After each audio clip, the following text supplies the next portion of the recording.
മനസ്സിലായ? ശവക്കണക്കിന്, അതായത് മരത്തിനകത്ത് അകപ്പെട്ട് കഴിക്കാനൊന്നുമില്ലാതെ വെള്ളം മാത്രം കുടിച്ച് കിടക്കുന്ന, ഒരു മൊബൈലൊന്നും ഇല്ലാതിരിക്കുന്ന ഒരു പെൺകുട്ടി പറയുന്ന വാക്കുകളാണ്. അന്നത്തെ ദിവസം അവിടെ നിന്ന് അതിന്റെ അടുത്ത ദിവസം ആരെങ്കിലും വന്ന് റെസ്ക്യൂ ചെയ്യാൻ വന്നോ? ഈ പറയുന്ന സ്ഥലത്ത് പലരും വന്ന് അവർ ചോദിക്കുന്നതാണ്, നമ്മൾ 2 പ്രാവശ്യം ഇവിടെ വന്ന് നമ്മൾ ശബ്ദം ഉണ്ടാക്കിയിട്ട് താങ്കൾ കേട്ടില്ലേ? അയ്യോ, ഞാൻ കേട്ടില്ല. നമസ്കാരം, പുതിയൊരു വീഡിയോയിലേക്ക് എല്ലാവർക്കും സ്വാഗതം. അങ്ങോട്ടിരിക്കട്ടെ. അപ്പോ ഇപ്പൊ 2 ദിവസം കൊണ്ട്, അതായത് ഇന്നലെ മുതല് നമ്മുടെ ശരണ്യെ കുറിച്ചാണ് മൊത്തം ഈ പറയുന്ന വാർത്താ ചാനലുകളും റിപ്പോർട്ട് ചെയ്യുന്നത്. ശരണ്യെ കുറിച്ചാണ്. ശരണ്യ മറ്റാരുമല്ല, ഇതായിരുന്നു പിന്നീട് ആദ്യം വന്ന ശരണ്യയുടെ പോസ്റ്റ്. അതായത് കുടകിൽ ട്രക്കിങ്ങിനിടെ മലയാളി യുവതിയെ കാണാതായി. നാദാപുരം സ്വദേശി ശരണ്യക്കായി തിരച്ചിൽ ഊർജിതം. കാണാതായത് 3 ദിവസം മുമ്പ് എന്നുള്ളതാണ്.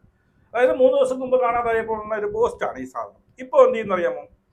ശരണ്യ ഇന്നലെ തിരിച്ചുവിട്ടത് 4 ദിവസം കഴിഞ്ഞ് ശരണ്യെ നമുക്ക് എന്ത് ചെയ്യുന്നു, പിന്നീട് കണ്ടെത്താൻ കഴിയുന്നുണ്ട്, റെസ്ക്യൂ ചെയ്യാൻ കഴിയുന്നുണ്ട്. വളരെ സന്തോഷം ഒക്കെയാണ്. ശരണ്യ അടിപൊളിയായിട്ട് പിന്നീട് 4 ദിവസം കഴിഞ്ഞ്, അതായത് ശരണ്യ പറയുന്നത് എന്ന് വെച്ച് കഴിഞ്ഞാൽ, അതായത് നിങ്ങൾ ഇതിന് കുറച്ച് കാര്യങ്ങൾ അറിയണം. യഥാർത്ഥത്തിൽ ഈ ഒരു വീഡിയോ ചെയ്യാൻ കാരണം ഈ ശരണ്യ പറയുന്നതിൽ ചെറിയ ഉടായിപ്പുകൾ മണക്കുന്നുണ്ട് എന്നുള്ളതാണ്. കുറച്ച് ലോജിക്ക് ഇല്ലായ്മ തോന്നുന്നുണ്ട്. ശരണ്യയുടെ വായിൽ നിന്ന് തന്നെ ചില കാര്യങ്ങൾ വീഴുന്നുണ്ട്. അതിനെ കുറിച്ചൊക്കെയാണ് നമുക്ക് നമ്മുടെ ഇന്നത്തെ വീഡിയോ. അതായത് ഫസ്റ്റ് ഒരു വീഡിയോ വെക്കാം. ഇത് ഈ കാണുന്ന ഒരു വീഡിയോ എന്ന് വെച്ച് കഴിഞ്ഞാൽ, ശരണ്യെ പിന്നീട് കണ്ടെത്തിയതിനു ശേഷം, റെസ്ക്യൂ ചെയ്തതിനു ശേഷം ശരണ്യ നടന്നു വരുന്ന സീനാണ്. അതായത് 4 ദിവസം വെറും വെള്ളം മാത്രം കുടിച്ചുകൊണ്ട് കിടന്ന ശരണ്യ വളരെ ഒരു കുഴപ്പമില്ലാതെ, വളരെ പ്രസന്നവതിയായിട്ട്, വളരെ ആരോഗ്യവതിയായിട്ട് അവരെ പോലെ വീണ്ടും എന്ത് ചെയ്തു, ഈ പറയുന്ന മല കയറി വരികയാണ്. അപ്പോൾ അവിടെ ക്ഷീണമോ കാര്യങ്ങളോ ഒന്നും. ഇവിടെ തന്നെ ഒരു ചെറിയൊരു ഡൗട്ട് അടിക്കുന്നുണ്ട്. ഒരു ഭക്ഷണവും കഴിച്ചില്ല, വെള്ളം മാത്രമാണ് കുടിച്ചത് എന്നാണ് ഈ പറയുന്ന ശരണ്യ പറയുന്നത്. ഓക്കെ, അത് വിശ്വസിച്ചു എന്ന് കരുതിക്കോ. ഇനി ആ ഒരു വാർത്തയിലേക്ക്, ഈ ഒരു വാർത്തയുണ്ട്, ആ ഒരു വാർത്ത നിങ്ങളൊന്ന് കേട്ടു. ഓക്കെ. കുടകിൽ കാണാതായ കോഴിക്കോട് നാദാപുരം സ്വദേശി GS ശരണ്യയെ വനമേഖലയിൽ നിന്ന് പുറത്തെത്തിച്ചു. 4 നാൾ നീണ്ട തിരച്ചിലിനൊടുവിലാണ് ശരണ്യയെ കണ്ടെത്തിയത്. താൻ ആരോഗ്യവതിയാണെന്ന് ശരണ്യ മാധ്യമങ്ങളോട് പ്രതികരിച്ചു. സുഹൃത്തിനെ ബന്ധപ്പെടാൻ ശ്രമിച്ചിരുന്നു, എന്നാൽ ഫോൺ ഓഫായി പോയി. 1 കുപ്പി വെള്ളം മാത്രമായിരുന്നു കയ്യിലുണ്ടായിരുന്നത്. ഡ്രോൺ ഉപയോഗിച്ചുള്ള തിരച്ചിലാണ് പ്രതീക്ഷിച്ചിരുന്നത്. അതുകൊണ്ട് ഡ്രോണിന് ദൃശ്യമാകുന്ന സ്ഥലത്താണ് നിന്നിരുന്നതെന്നും ശരണ്യ പറഞ്ഞു. വനമേഖലയിൽ നിന്ന് പുറത്തെത്തിച്ച ശരണ്യയെ തൊട്ടടുത്തുള്ള കാക്കബി ഗ്രാമത്തിലെത്തിച്ച് പ്രാഥമിക ചികിത്സ നൽകും. ശരണ്യയുടെ ആരോഗ്യനില പരിശോധിക്കുമെന്ന് പോലീസ് അറിയിച്ചു. ഓക്കെ, ഇതാണ്. അതായത് ശരണ്യ പറഞ്ഞ എന്താണ്, 1 കുപ്പി വെള്ളം മാത്രമേ കയ്യിലുണ്ടായിരുന്നു. തുറസായ ഇതൊരു പാറയുടെ മുകളിലാണ് ഈ പെൺകുട്ടി, അല്ലെങ്കിൽ ശരണ്യ എന്ന് പറഞ്ഞ 36 വയസ്സത്തെ ഏതോ ഒരു IT ജീവനക്കാരിയാണ്, മനസ്സിലായി, കോഴിക്കോടുള്ള. ഓക്കെ, അവിടെയാണ് താമസിച്ചിരുന്നത് എന്നുള്ളതാണ്. ഈ ശരണ്യ പറഞ്ഞ ചില പ്രസ്താവനകളുണ്ട്, നമുക്ക് സംശയം തോന്നുന്ന ചില പ്രസ്താവനകളുണ്ട്. ആദ്യം ഒന്നത്തെ ദിവസം ശരണ്യ ഈ പറയുന്ന ഒറ്റയ്ക്കാണ് ഈ ഒരു ട്രക്കിങ് മറ്റൊന്നുമില്ല, ഈ പർവ്വതം കയറുക, മലകയറ്റം, അത്രയേ ഉള്ളൂ. ഒറ്റയ്ക്ക് പോകുന്നു. അവിടെ വനപാലകർ എന്തിയിട്ടുണ്ട്, ഇതിന് അനുമതി കൊടുക്കുന്നു, നിങ്ങൾ ഒറ്റയ്ക്ക് പറ്റത്തില്ല എന്ന് പറഞ്ഞ് അവിടെയുള്ള കൂടെ വന്ന മറ്റ് 12 പേരോട് കൂടിയാണ് ശരണ്യ പോകുന്നത്. അതായത് ശരണ്യയുമായിട്ട് ഒരു ബന്ധവുമില്ലാത്ത 12 പേര് കൂടെയാണ് ഈ ശരണ്യ പോകുന്നത് എന്നുള്ളത്. അതുകൊണ്ട് തന്നെ അവർക്ക് ശരണ്യ എങ്ങോട്ട് പോകുന്നു, ശരണ്യെ ഈ പറയുന്ന ഗൈഡ് ചെയ്യേണ്ട ആവശ്യകതയോ അതൊന്നും അവർക്കില്ല. അപ്പൊ അവരെ കൂടെ എന്ന ഏജന്റ് ഇറങ്ങുന്നു. അതിനുശേഷം ശരണ്യ മുമ്പേ നടന്നുപോയി എന്നാണ് ശരണ്യ മുമ്പേ നടന്നുപോയി.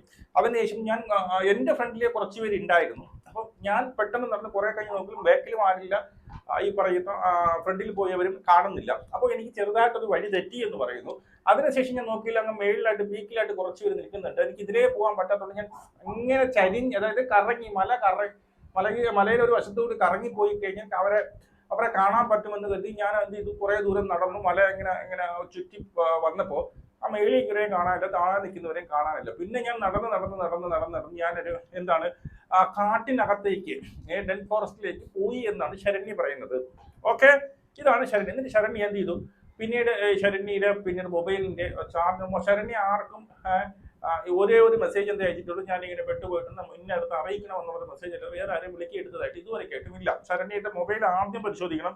എന്നാൽ ഈ ശരണ്യ പറയുന്നതിൽ എന്തെങ്കിലും കഴമ്പുണ്ടോ, അതോ ഈ പറയുന്ന ഒരു റീച്ചിന് വേണ്ടിയിട്ടാണോ, അല്ലെങ്കിൽ ഒരു രസത്തിന് വേണ്ടിയിട്ടാണോ, ദിവസം ഇവിടെ കിടക്കാം, രസത്തിന് വേണ്ടിയിട്ടാണോ എന്നൊക്കെ അറിയാൻ സാധിക്കുള്ളൂ. അപ്പൊ ശരണ്യ പറയുന്നത്, ശരണ്യ കിടന്നത് തുറസായ സ്ഥലത്താണ്. അതായത് ഡ്രോണെ ആരെങ്കിലും അറിയിച്ച് ഞാൻ കാണാതായി എന്ന് അറിഞ്ഞുകൊണ്ട് ഡ്രോൺ ഏതെങ്കിലും വരും, അതിന് വേണ്ടി ഞാൻ ഈ പറയുന്ന ആ പാറപ്പുറത്ത് കിടന്ന് ഫസ്റ്റ് ദിവസം എനിക്ക് കാല് വയ്യായിരുന്നു. അതായത് നമ്മളൊരിടത്ത് പോയി നമ്മളൊരു വനത്തിൽ അകപ്പെടുന്നു, നമുക്ക് അതിൻ്റെ ഒന്നുമില്ല, ആ കൂടെ ഒരു കുപ്പി വെള്ളം മാത്രമേ ഉള്ളൂ, ഞാൻ അവിടെ അകപ്പെടുകയാണ്. പിറ്റേ ദിവസം ഇത്രയും ദൂരം നടന്നതിന്റെ കാല് വേദനയായിട്ട് ഞാൻ ഒരിടത്തും പോയില്ലെന്ന് ശരണ്യ പറയുന്നത്.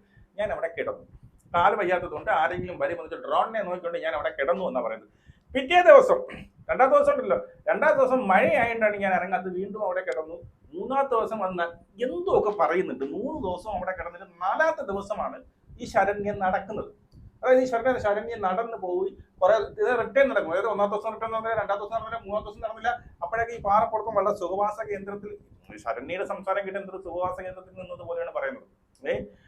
പിന്നീട് ആഹാരമൊക്കെ ഒരുപാട് ഉണ്ടായിരുന്നു, എന്തൊരു ഒരു അടിച്ചു വിളിക്കാൻ വേണ്ടി പോയതുപോലെയാണ്. അപ്പം ശരണ്യ പറഞ്ഞ ഒരു കുപ്പി വെള്ളം മാത്രമേ ഉണ്ടായിരുന്നു. 3 ദിവസം ശരണ്യ മഴയായതുകൊണ്ട് തിരിച്ചു പോയില്ല എന്നാണ് പറയുന്നത്. ശരി, 4ാമത്തെ ദിവസം ശരണ്യ തിരിച്ചു പോയിട്ടിപ്പോൾ എന്തോ സൗണ്ട് പൂക്കിയൊക്കെ വിളിച്ചപ്പോൾ ആരോട് സൗണ്ട് കേട്ടു. അവരാണ് അവിടെയുള്ള പ്രദേശവാസികളാണ് എന്ത് ചെയ്തത്, ഈ ശരണ്യെ റെസ്ക്യൂ ചെയ്തത് എന്നുള്ളതാണ്. ഇനി ശരണ്യയുടെ ബന്ധു പറയുന്ന ഒരു സാധനം കേൾക്കണേ. ചിലവർ പറയുന്നത് ഈ ഏരിയ മൊത്തം കവർ ചെയ്തു, ഇതും അത്ര എന്താ പറയാ വഴിതെറ്റിപ്പോകാൻ ചാൻസ് ഉള്ളൊരു ട്രക്കല്ല. നല്ല റോഡാണ്, ട്രക്കിംഗ് പാത്ത് ട്രെയിൽ നല്ല ക്ലിയർ ആണ്. ആകെ ഒറ്റ സ്ഥലത്ത് മാത്രമേ ഞങ്ങൾ കണ്ടുള്ളൂ ഒരു ഡീവിയേഷൻ ചിലപ്പോൾ തെറ്റാൻ ചാൻസ് ഉള്ളത്. അതും കുറച്ച് ഡെഡ് ആണ്, കുറച്ച് പോയാൽ തിരിച്ചു വരാവുന്നേ ഉള്ളൂ, വഴിതെറ്റാൻ ചാൻസ് ഇല്ല. വളരെ കൃത്യമായിട്ട് കേൾക്കണം. ഇത് സഹോദരൻ പറയുന്നത് വഴിതെറ്റി പോകാനുള്ള ഒരു ചാൻസ് ഇതിനകത്ത് ഇല്ല എന്നുള്ളത്. നല്ല തുറസായ സ്ഥലമാണ്, ആ കൂടി ഒരു ബെൻഡേ ഉള്ളൂ, ഒരു വളവേ ഉള്ളൂ. ആ വളവിൽ പക്ഷെ ആ വളവിൽ വഴിതെറ്റിയിട്ട് തിരിച്ച് കയറാമെന്നുള്ള സംഭവമേ ഉള്ളൂ എന്നുള്ളതാണ്. അപ്പോൾ ഇവിടെ ഇവരൊക്കെ അവിടെ വന്ന് നോക്കിയിട്ടുണ്ട്. ഇവരൊക്കെ അവിടെയൊക്കെ ഈ 3 ദിവസം കൊണ്ട്, അതായത് 3 ദിവസം കൊണ്ടുള്ള തിരച്ചിലിന് സർക്കാരിന് ആയ പൈസയുടെ കണക്കിന് ലക്ഷങ്ങളാണ് സർക്കാർ പൊട്ടിച്ചത് ഇതിന് വേണ്ടിയിട്ട്, ഈ പറയുന്ന ശരണ്യെ കണ്ടെത്താൻ വേണ്ടിയിട്ട്. മനസ്സിലായോ? അപ്പോൾ അങ്ങനെ വഴിതെറ്റി പോകാനുള്ള ഒരു സ്ഥലമല്ല, സ്വന്തം സഹോദരനാണ് ഈ വെളിപ്പെടുത്തുന്നത്. ഇവർക്കറിയില്ലല്ലോ എന്താണ് സംഭവിച്ചത്. അപ്പം ഇവരുടെ മനസ്സിൽ മറ്റെന്തോ സംഭവിച്ചു, വഴിതെറ്റി പോകാനുള്ള ഒരു ചാൻസും ഇല്ല. കാരണം ഇവരവിടെയൊക്കെ പോയി റെസ്ക്യൂവിന് വേണ്ടിയിട്ട് അല്ലെങ്കിൽ കണ്ടെത്താൻ വേണ്ടിയിട്ട് ഇവർ ശ്രമിക്കുന്നുണ്ട്. അവിടെയൊക്കെ എന്താണ് നല്ല തുറസായ സ്ഥലങ്ങളാണ്, ഒരു ബെൻഡിൽ ഒരു വളവ് മാത്രമേ ഉണ്ടായിരുന്നുള്ളൂ.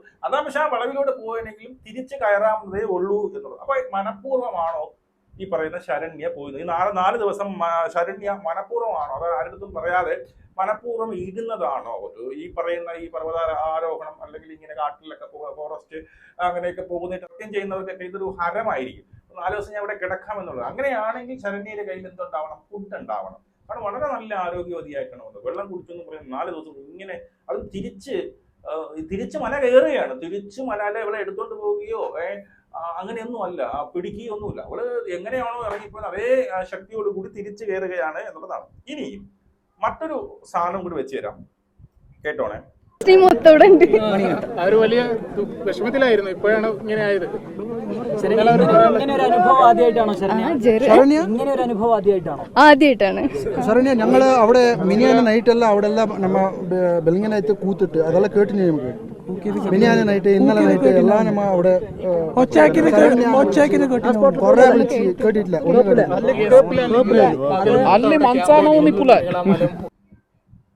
ഇത് വളരെ ഇമ്പോർട്ടന്റ് ആയിട്ടുള്ള ഒരു സാധനമാണ്. അതായത് അവിടെ ഈ റെസ്ക്യൂ ചെയ്ത അല്ലെങ്കിൽ അവിടുത്തെ സമീപവാസികൾ ചോദിക്കുന്നു. ഇപ്പൊ ഇവിടെ ശരണ്യ ആദ്യം എന്താ പറഞ്ഞു, ഞാൻ തുറസായ ഒരു സ്ഥലത്താണ്, ആർക്ക് വന്നാലും ഡ്രോൺ വരെ കൃത്യമായിട്ട് കാണാൻ പറ്റുന്ന ഒരു സ്ഥലത്താണ് ശരണ്യ ഉണ്ടായിരുന്നത്. ശരണ്യ വിട്ടത് അവിടെ റെസ്ക്യൂ ചെയ്ത ഒരാൾ ചോദിക്കുന്ന ചോദ്യമാണ്, നമ്മൾ 2 ദിവസം മുമ്പ്, അത് ഇന്നലെയും മെനിഞ്ഞാന്നും നമ്മൾ ഇതേ സ്ഥലത്ത് നിങ്ങൾ എവിടെയാണ് പിന്നീട് തമ്പടിച്ചിരുന്നു അല്ലെങ്കിൽ കിടന്നിരുന്നത് അല്ലെങ്കിൽ കഴിച്ചു കൂട്ടിയത്, അവിടെ നമ്മൾ 2 ദിവസം മുമ്പ് നമ്മൾ ശബ്ദം ഉണ്ടാക്കിയിട്ട് ശരണ്യ കേട്ടില്ലേ എന്നാ ചോദിക്കും. മനസ്സിലായോ? ശരണ്യ കേട്ടില്ലേ? ശരണ്യ പറയുന്നത് ശരണ്യ കേട്ടില്ല. ശരണ്യ എന്താ പറഞ്ഞത് അവിടെ? അതായത് ഇവര് പറയുന്ന വെച്ചാൽ ശരണ്യ എവിടെയാണോ കിട്ടുന്നത് ആ ഭാഗത്ത് വരെ വന്ന് ഇന്നലെയും മെനിഞ്ഞാന്നും വന്ന് ഇവരെന്ത് ചെയ്തു, ശബ്ദം ഉണ്ടാക്കിയിട്ടുണ്ട്, ആരെങ്കിലും ഉണ്ടോ എന്ന് അറിയാൻ വേണ്ടിയിട്ട്. അപ്പൊ നമ്മൾ ഒച്ച വെച്ചത് താങ്കൾ കേട്ടിട്ടില്ല ചോദിക്കുമ്പോൾ അത് കേട്ടിട്ടില്ല, അത് എന്തുകൊണ്ട് കേട്ടില്ല എന്ന് എനിക്കറിയാം. അതുമല്ല ഇവരെ പോയി കണ്ടെത്തിയതല്ല, ശരണ്യ അവര് വന്ന് കണ്ടെത്തിയത്. ശരണ്യ അപ്പൊ ശരണ്യക്ക് തിരിച്ചു വരാൻ അറിയാം, തിരിച്ചു നടക്കാൻ ശരണ്യക്ക് അറിയാം, തിരിച്ച് വഴി ശരണ്യക്ക് അറിയാം. ആ വന്ന വഴിയെ തിരിച്ചു പോയി കുറച്ചു ദൂരം നടന്നപ്പോഴാണ് ഈ പറയുന്ന ആൾക്കാരെ കണ്ടെത്തിയത്, അല്ലെങ്കിൽ പരിസരവാസികളെ കണ്ടെത്തിയത്. അപ്പോൾ അറിഞ്ഞുകൊണ്ടാണോ ശരണ്യ അവിടെ കിടന്നത് എന്നുള്ളതാണ്. അപ്പൊ ഇതുപോലെ ട്രക്കിംഗ് ചെയ്യുന്ന മറ്റൊരു യുവാവ് വന്നൊരു സംശയം പറയുന്നത് വളരെ വാല്യൂഡ് ആയിട്ടുള്ള ഒരു സംശയമാണ്, അതും കൂടി കേൾക്കാം. ശരണ്യെ നമുക്ക് റെസ്ക്യൂ ചെയ്യാൻ പറ്റി, ശരണ്യ തിരിച്ചു വന്നു, ഷീസ് എ ബോൾഡ് ഗേൾ, എല്ലാം ഞാൻ സമ്മതിക്കുന്നു. പക്ഷേ പുള്ളിക്കാരിയെ റെസ്ക്യൂ ചെയ്ത് പത്രക്കാർക്ക് കൊടുത്ത ആ ഒരു അഭിമുഖത്തിൻ്റെ അകത്ത് എനിക്ക് കുറച്ച് ഡൗട്ട്സ് ഉണ്ട്. ഞാനും പാങ്കോട്ട് പക്ഷി സങ്കേതം എന്ന് പറഞ്ഞൊരു പക്ഷി സങ്കേതമുണ്ട്. ഒരു 4-5 മണിക്കൂർ ഞാൻ പെട്ടുപോയതാണ്, കോടയൊക്കെ വന്നിട്ട് വഴി തെറ്റിയിട്ട്. അപ്പോൾ അന്ന് ഉണ്ടായ എനിക്കൊരു പരിഭ്രാന്തി എനിക്കറിയാം. അല്ലെങ്കിൽ പലപ്പോഴും യാത്ര ചെയ്ത് കാട്ടിലോ ട്രക്കിങ്ങിൻ്റെ ഇടയ്ക്കോ വഴി തെറ്റി ഒരുപാട് പേരുണ്ടായിരിക്കും. അവരെല്ലാവരും ഇത് കേൾക്കണം. ഞാൻ എൻ്റെ ഡൗട്ട്സ് റേസ് ചെയ്യാം, ആരെങ്കിലുമൊക്കെ ക്ലിയർ ചെയ്യണം. വേറൊരു സാധനങ്ങളും പുള്ളിക്കാരുടെ ഇല്ല. 1/2 ലിറ്റർ വെള്ളം മാത്രമേ ഉള്ളൂ. അവിടെ വൈൽഡ് ആനിമൽസ് ഉള്ള ഏരിയ ആണെന്നറിയാം, വളരെ ഡേഞ്ചറസ് ആയിട്ടുള്ള ഏരിയ ആണെന്നറിയാം. രാത്രി ആയി കഴിയുമ്പോഴേ കാടിൻ്റെ ഭാവം മാറും. പലർക്കും അറിയാം, ഭീകരതയാണ്, ഭീകരത. എത്ര പേടിയില്ലെന്ന് പറഞ്ഞാലും രാത്രി ഒറ്റയ്ക്ക് നമുക്ക് കാട്ടിനകത്ത് താമസിക്കാൻ വലിയ പേടിയാണ്.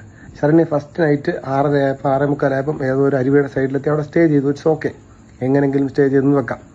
നെക്സ്റ്റ് ഡേ എങ്ങനെയായിരിക്കും? ഒരു സർവൈവലിന് വേണ്ടി ശ്രമിക്കുന്ന ആൾ എന്തായിരിക്കും? എങ്ങനെയെങ്കിലും ആളുള്ള സ്ഥലത്ത് എത്താൻ ശ്രമിക്കും. സൗണ്ട് വെച്ചിട്ടോ നേരത്തെ പോയ വഴി കണ്ടുപിടിച്ചിട്ടോ. ശരണ്യ പറഞ്ഞ ഉത്തരവുണ്ട്, എനിക്ക് കാലുവേദനയായിരുന്നു, അതുകൊണ്ട് ആ ദിവസവും ഞാൻ അവിടെ റെസ്റ്റ് ചെയ്തു. ഇത് സുഖവാസ കേന്ദ്രമല്ല, കൊടുങ്കാടാണ്. അപ്പം അവിടെ റെസ്റ്റ് ചെയ്തു ശരണ്യ. നെക്സ്റ്റ് ഡേ ഡ്രോൺ വരുമോ എന്ന് നോക്കിയിരുന്നെന്ന്. ആ ദിവസവും പുള്ളിക്കാരി അവിടെ സ്റ്റേ ചെയ്തെന്നാണ് പറയുന്നത്, കൊടുങ്കാടിനകത്ത്. 3-ാമത്തെ ദിവസം പോകാൻ ശ്രമിച്ചപ്പോൾ മഴ പെയ്തു പോലും, ഡ്രസ്സൊക്കെ വെറ്റായിരുന്നു. അതുകൊണ്ട് പുള്ളിക്കാരി അവിടെ സ്റ്റേ ചെയ്തു. 4-ാമത്തെ ദിവസമാണ് നമുക്ക് കണ്ടെത്താൻ സാധിച്ചത്. ഒരിക്കലും ഒരു സർവൈവൽ ചെയ്യാൻ ശ്രമിക്കുന്ന ഒരാളുടെ മൈൻഡ് സെറ്റ് അല്ല ശരണ്യക്ക്.